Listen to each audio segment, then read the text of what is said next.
saya Novita Ika Wardani, dosen jurusan Kebidanan Poltekkes Kemenkes Semarang dengan home base Kebidanan Blora. Berikut video pernyataan diri dosen dalam unjuk kerja Tridharma Perguruan Tinggi dalam pengajaran. Assalamualaikum warahmatullahi wabarakatuh. Waalaikumsalam warahmatullahi wabarakatuh. Baik, pada pertemuan hari ini, Ibu mau menjelaskan mengenai RPS atau rencana pembelajaran semester. Ya, di sini Ibu mengaku mata kuliah asuhan kebidanan esensial pas 900 bayi balita dan anak sekolah. Di sini merupakan rukun wajib yang harus diikuti oleh mahasiswa semester 2 ya, dengan komponen SKS-nya 2. Untuk dosen pengembang di sini ada 5 dosen ya, ada Bu Elisa Oviana, saya Bu Novita Ika Wardani, kemudian Bu Murti Ani, selanjutnya Bu Aulia Fatmayati, dan sebagai koordinator adalah Bu Yani Biasa.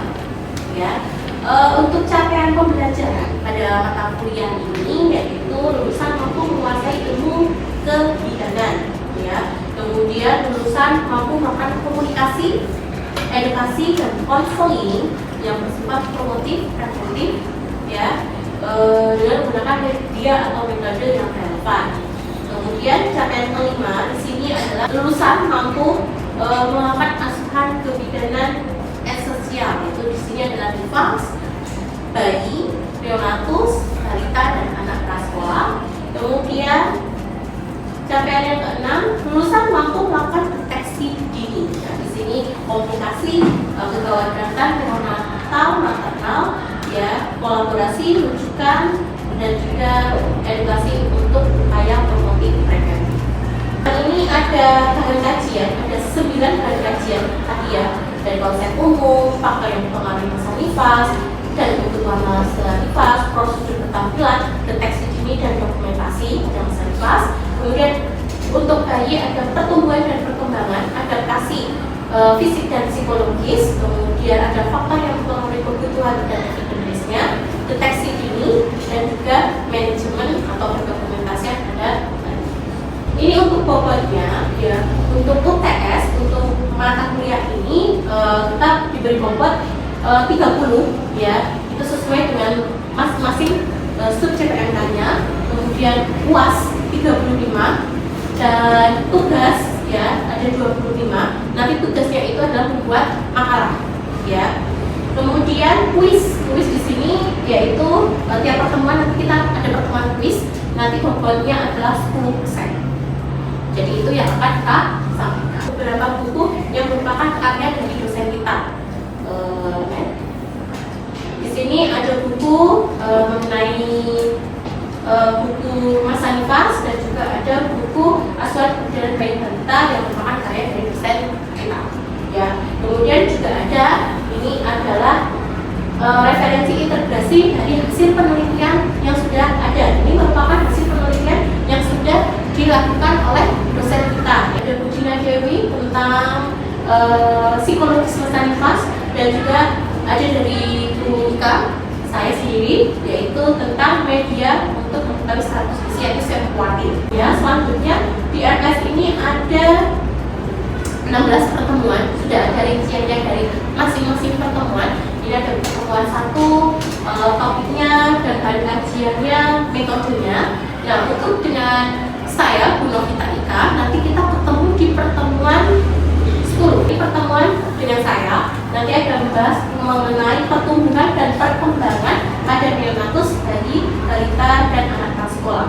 Di sini indikator penilaiannya ada UAS dan juga kuis. Ya, untuk bahan kajiannya meliputi tahap pertumbuhan dan perkembangan, faktor yang mempengaruhi, dan indikator pertumbuhan dan perkembangan. Nah, media belajarnya ini yaitu dilakukan secara luring, ya, metodenya diskusi tanya jawab. Kemudian terstrukturnya bisa dilewat e-learning, ya, yang tadi sudah diakses di linknya. Nanti silakan dibuka di situ, ada pertemuan mata kuliah, ada kuisnya di situ, kemudian materinya juga di situ, ya. Lanjut, waktunya untuk pertemuannya adalah 340 menit. Ini di bawah sendiri di RPS itu adalah ada rubrik penilaian. Nah, rubrik penilaian itu ada adalah cara kita nanti ketika mahasiswa mengumpulkan makalah, nanti kita melihat dari poinnya di rubrik pemilihan makalah, dan ketika mahasiswa presentasi itu ada tekniknya, ada di rubrik presentasi mahasiswa.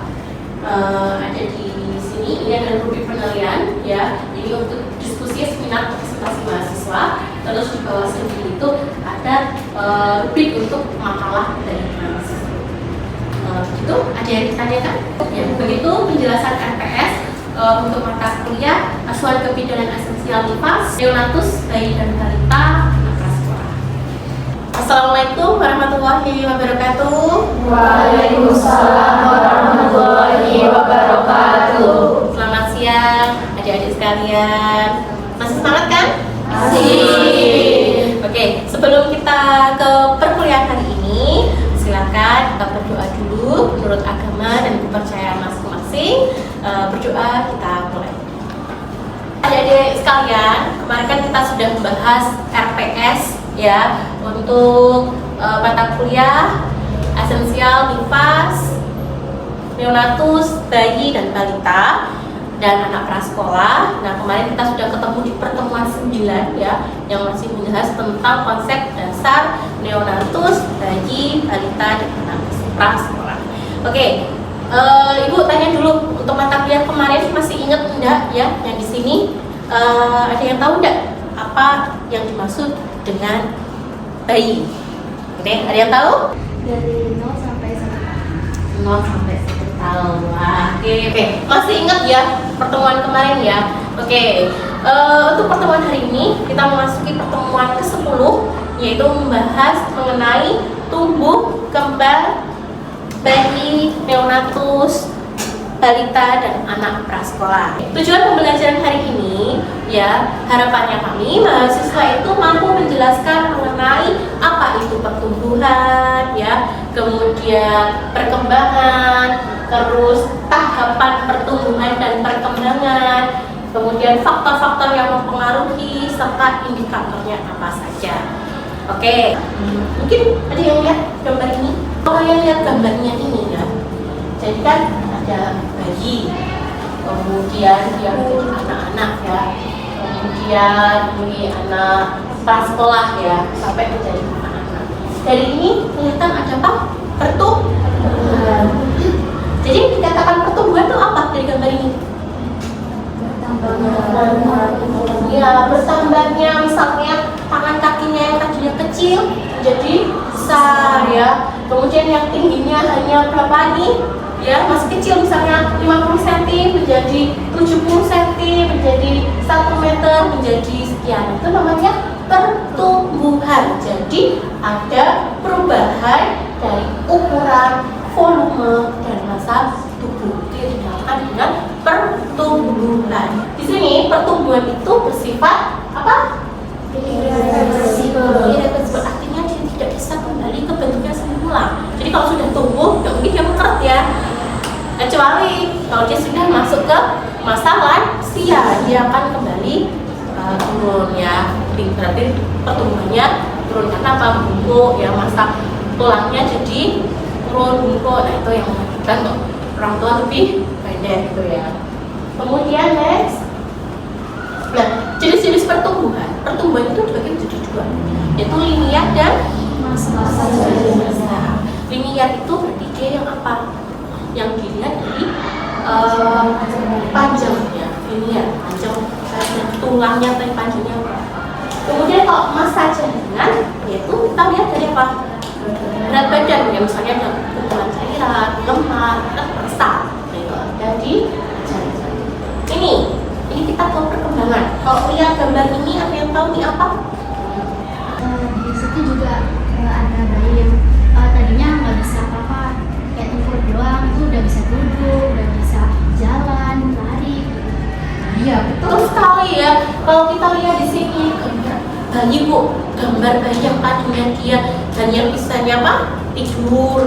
Terus dia mulai angkat kepala tukrep ya, angkat kepala, terus ada yang bisa duduk, dari duduk rentetan berdiri, bahkan dia sampai berlari.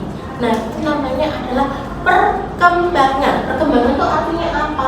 Adanya pertambahan struktur dan fungsinya. Anak yang tadinya tidak bisa bicara, ya cuma bisa bunyi oek-oek ya, dia bisa bilang mama, papa, kemudian ditambah lagi kosakatanya satu, itu namanya adalah perkembangan.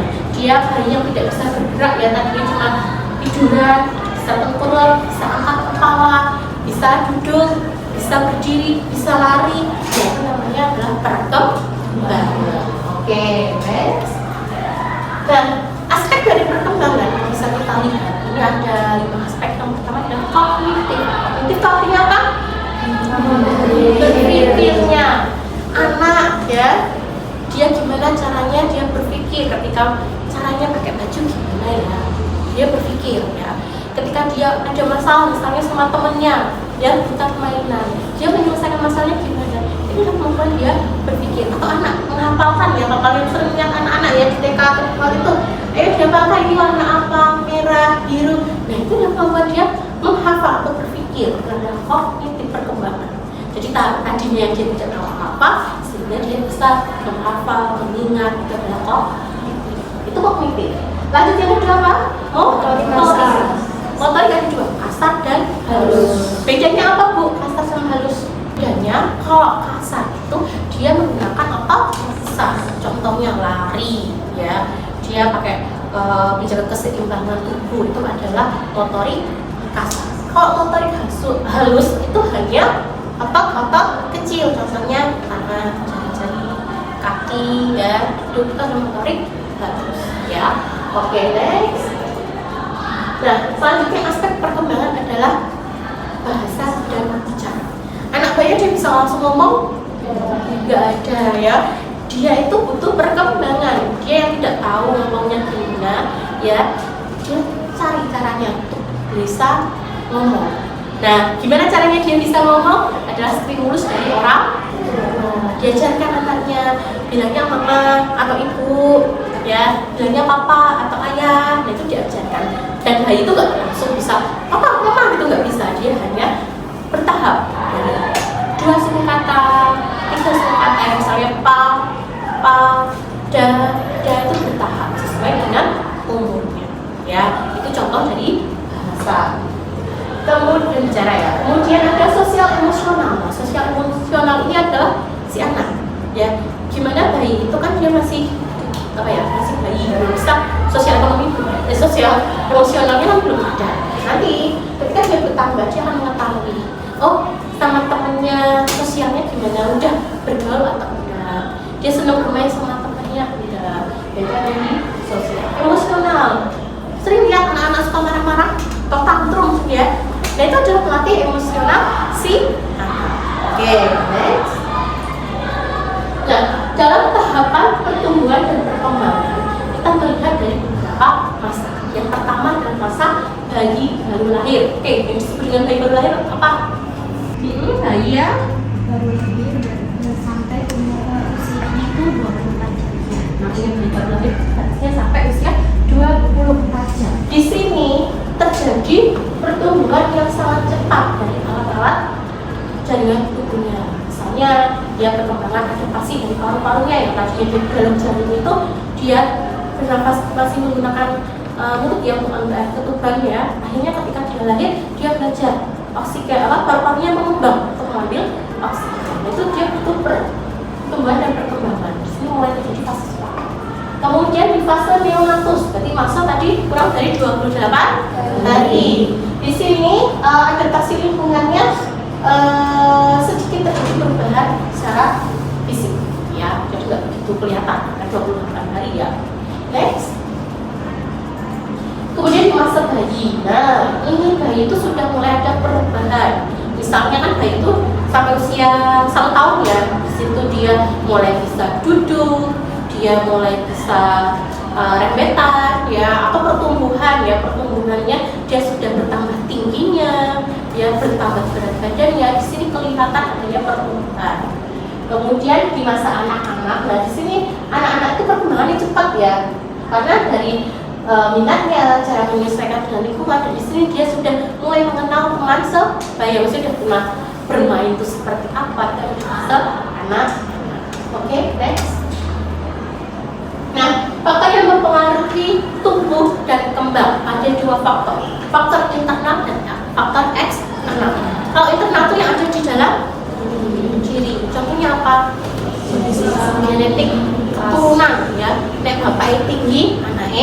tinggi. Gue tinggi, anaknya tinggi. Bapaknya pendek, gue pendek, anaknya pendek. Itu namanya genetik. Terus yang kedua ras, suku. Antara orang Timur Tengah ya, yang Arab tuh gede-gede ya badannya ya, pasti beda sama orang Asia. Asia itu orangnya lebih kecil-kecil. Nah itu ya. Jadi secara ras. Kemudian jenis kelamin antara laki-laki sama perempuan juga beda ya. Jadi untuk pertumbuhan mungkin lebih tinggi laki-laki dibandingkan anak perempuan. Kemudian faktor eksternal itu ada lingkungan. Lingkungan dibagi menjadi dua. Prenatal artinya dalam kandungan, postnatal dia ketika sudah lahir. Dan yang mempengaruhi pertumbuhan ketika dalam kandungan apa? Status gizi ibu.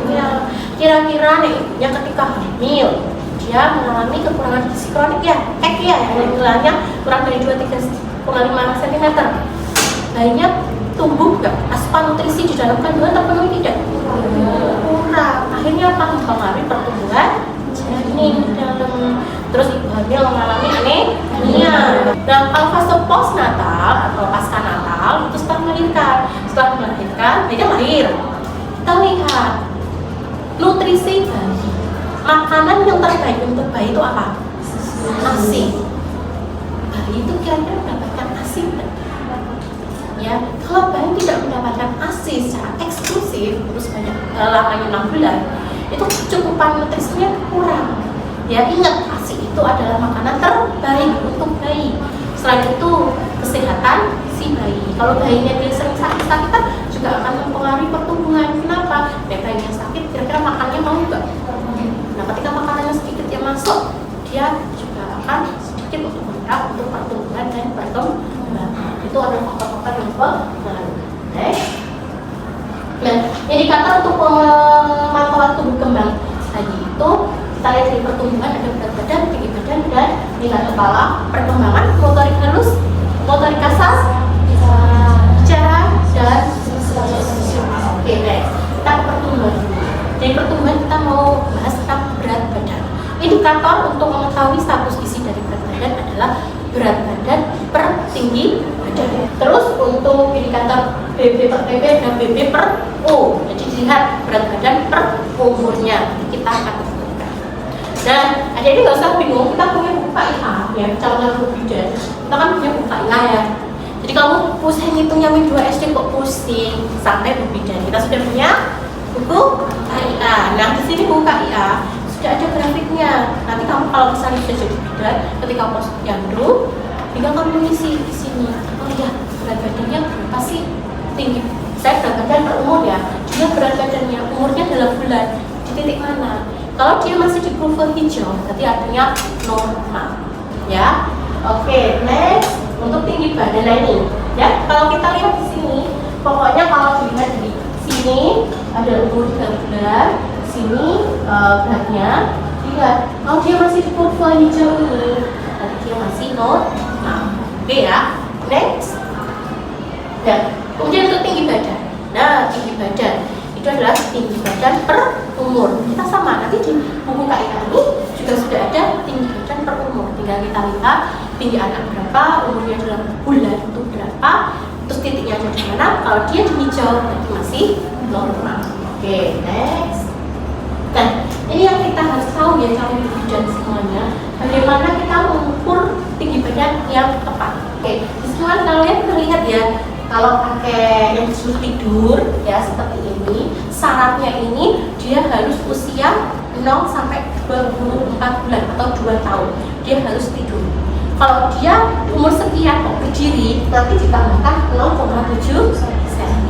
Gitu ya. Terus sebaliknya, nah dia usianya lebih dari 2 tahun atau 24 bulan, di sini dia harus berdiri. Ya, tapi kalau dia tidur terlentang nanti dikurangi 0,7 cm. Oke, paham sampai sini? Oke, yuk next. Nah, selanjutnya adalah tingkat kepala. Ya, nah itu harus kita hitung juga tingkat kepalanya. Buku KIA ini juga sudah ada di sini untuk tingkat kepala. Jadi nanti di sini kita harus mengetahui bayi itu tingkat kepalanya normal atau dia mengalami mikrosefali atau makrosefali ya. Jadi untuk mengetahui tingkat kepalanya itu kecil atau besar atau normal. Jadi nanti Nah, di perkembangan ada pertumbuhan, perkembangan. Nah, ini calon-calon guru bidan. Di sini kita juga bisa melihat motorik halus, motorik kasar, kemudian bicara atau bahasa, kemandirian dan sosial itu menggunakan kuesioner pra-screening perkembangan. Terus yang kita sebut dengan KPSD. Itu ada di mana? Nanti di buku namanya SDIGTK. Oke, sampai di sini ada yang ditanyakan? Ya, silakan. Biasanya kan saya lihat dari TV-TV sama lihat dari sosmed itu kayak tentang stunting ya Bu. Stunting itu apa ya? Mbak Sofi tadi tanya, Bu saya sering di televisi itu dengar kata-kata stunting. Stunting itu apa sih Bu? Nah, di sini ada yang tahu stunting itu apa? Oh ya, Stunting itu adanya gagal pertumbuhan pada bayi atau kembang. benar. Dengan Mbak siapa? Nia. Mbak Nia, bagus sekali ya. Jadi stunting itu kita sebut dengan gagal tumbuh. Nah, stunting itu apa Bu? Jadi bayi atau anak yang usianya itu dia dikatakan gagal tumbuh itu bisa sampai 2 tahun. Jadi usia 2 tahun lebih dia tuh tingginya tidak sesuai dengan usianya. Makanya dia dikatakan stunting. Nah, stunting ini dari dosen kita pemangku mata kuliah ini juga sudah melakukan penelitian tentang stunting. Nah, salah satunya hasil dari penelitian dosen kami ya itu adalah tentang produk. Ini produk ini untuk membantu para kader. Ini caranya gimana Bu? Kalian boleh nanti cerita.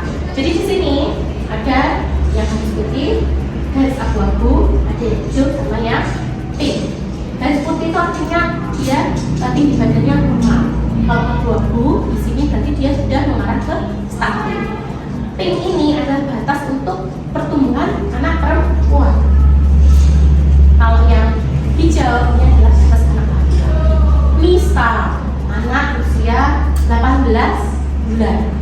18 bulan ya. 18 bulan. Terus 18 bulan, terus dia tuh tingginya misalnya 73. Anak perempuan usia 18 bulan tingginya 73. Dan di sini cari sini dia stunting di abu ya. Jadi ini tertarik ternyata kemarin hasil penelitian dari dosen. Dan ini kalian boleh nanti ketika jam selesai ini kalau mau pakai ini buat belajar boleh ya. Ada yang ditanyakan lagi? Ibu saya ingin bertanya, mengatasinya gimana ya Bu? Oke, cara mengatasi stunting itu gimana Bu? Stunting itu sebenarnya kan dimulai dari awal. Jadi ketika kalian masih remaja, di masa kalian. Jadi kalau ketika remaja, usahakan jadi remaja yang sehat, artinya remaja yang tidak menderita anemia, tidak kek. Ya, karena dari remaja yang sudah terhindar anemia, kek, nanti ketika dia hamil, dia juga terhindar dari anemia. Ketika dia hamil, kan bayinya juga akan tercukupi kebutuhan nutrisinya, jadi terhindar dari kasus bayi lahir dengan berat rendah. Nah, nanti kalau bayinya sudah lahir, pakai ASI X. Ingat, ASI adalah makanan terbaik untuk bayi. Nanti setelah itu pakai MPASI yang tepat, ya. Jangan makanan yang snack terus ya. Tetap kita harus pakai isi piring karena dia adekuat MPASI untuk anak agar tidak terjadi stunting. Kemudian bisa dari imunisasi dilengkapi, pola asuh yang tepat dari orang tua, sanitasi lingkungan juga diperhatikan. Gitu ya. Jadi dimulai dari kalian remaja. Ya. Di sini nggak ada yang kek sama anemia kan? Tidak ada. Oke. Ada lagi yang tanyakan? Itu kesimpulan dari pembelajaran hari ini. Tadi pertumbuhan itu apa? Ya, bertambahnya ukuran dan volume. Perkembangan itu apa? Oke, struktur dan fungsi tubuh. Tumbuhan dan perkembangan?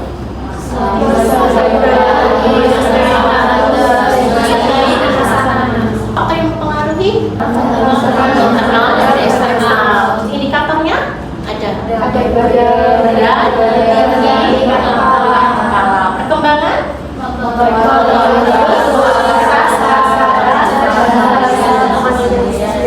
Oke, wah luar biasa ya untuk hari ini ya. Oke, sekarang sudah tadi Bu penjelasannya, Ibu minta waktunya 10 menit saja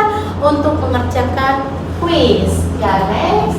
Nah, kuisnya bisa diakses di e-learning ya, waktunya 10 menit. Silahkan kalian mengerjakan ya, dimulai dari sekarang. Ya, silahkan. Oke, sudah selesai ya mengerjakan kuisnya ya? Sudah. Oke, tadi sudah dikerjakan di e-learning ya. Oke, selanjutnya kita bahas satu-satu kuisnya tadi. Oke, pertanyaan pertama. Manakah pertanyaan yang membedakan pertumbuhan dan perkembangan? Jawabannya apa tadi? C. Oke, pertumbuhan, ukuran, perkembangan, fungsi. Oke, next. Pertanyaan yang kedua. Seorang bayi menunjukkan kenaikan grafik mengikuti grafik pertumbuhan. Artinya apa? Pertumbuhan bayi normal. Ya, pertumbuhannya normal karena mengikuti grafik. Ya, itu B. Terus selanjutnya yang ketiga.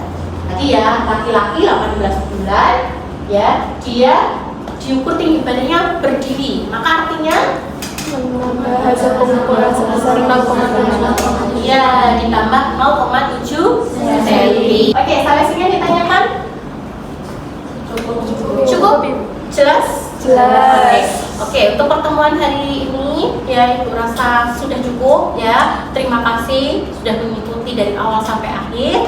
Bila ada salah kata Ibu mohon maaf. Semoga ilmu yang sudah Ibu berikan ini bermanfaat untuk kalian semua. Oke, Ibu akhiri. Wabillahi taufiq wal hidayah. Wassalamualaikum warahmatullahi wabarakatuh. Izin menyampaikan untuk sistem evaluasi di kami sudah menggunakan e-learning Poltekkes Semarang. Di sini untuk tampilan webnya, kemudian izin untuk masuk di kami. Untuk akun saya menggunakan Gmail untuk loginnya, kemudian masuk di My Kursus ya, kemudian cari untuk mata kuliah asuhan kebidanan esensial nifas neonatus bayi dan balita yang ada di semester 2. Ini untuk tampilannya semester 2 mata kuliah asuhan kebidanan esensial nifas neonatus bayi balita dan anak prasekolah dengan dosen penampu yaitu Ibu Elisa Ufiana, Ibu Murti Ani, Ibu Yani Mulyasara, Ibu Aulia Fatmayanti dan saya. Nah, tampilan di sini untuk secara umum ada link penugasan, realisasi pembelajaran, kemudian ada RPS dan kontrak belajar. Untuk pertemuan 1, pertemuan 2, pertemuan 3, pertemuan 4, pertemuan 5, 6, 7, kemudian ada UTS, pertemuan 8 dan 9. Untuk tadi kita di pertemuan materi pertumbuhan dan perkembangan neonatus, di sini sudah ada materi, daftar hadir, penugasan dan kuis. Kemudian selanjutnya di sini juga ada sampai UAS. Untuk evaluasi pembelajaran kami untuk melihat nilai mahasiswa ini bisa dilihat di sini. Nah, di sini terlihat untuk mahasiswa yang mengerjakan nilai UAS, dia mendapatkan nilai 70, 80, 79, 92. Dan untuk beberapa mahasiswa yang nilainya kurang, dapat mengikuti remedi untuk memperbaikan nilai. Sekian video pembelajaran mata kuliah asuhan kebidanan nifas, neonatus, bayi, balita, dan anak prasekolah. Semoga video ini menjadi bahan pertimbangan yang positif untuk Bapak Ibu sekalian. Saya akhiri, wabillahi taufiq wal hidayah. Wassalamualaikum warahmatullahi wabarakatuh.